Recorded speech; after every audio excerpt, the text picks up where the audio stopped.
កុំព្យូទ័រខ្ញុំវាមាន hard disk 2 hard disk ទី1នេះអត់អីទេនៅល្អ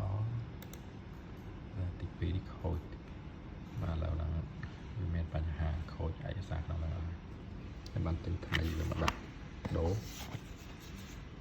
ទិញមក Kingston មកទេបាទនេះគឺ SSD ដែលខូចហ្នឹងអានេះគឺ SSD Zen របស់វាចុងសិនហើយនេះឥឡូវខូចអាហ្នឹង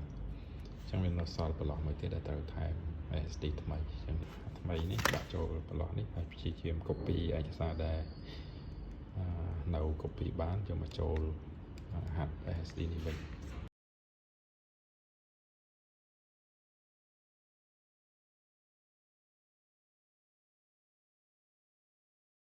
ចូលហើយគឺវាឃើញនៅកន្លែង disk management ប៉ុន្តែក្នុង Windows Explorer អត់ទាន់ឃើញទេអញ្ចឹងត format វាសិនវាស្គាល់ហើយវាចេញ hard disk មួយទៀតអត់ទាន់មានឯកសារអីអញ្ចឹងខ្ញុំនឹង copy ឯកសារចេញពី hard disk ពីរហ្នឹងក៏ដាក់ចូលថ្មីមួយនេះវិញ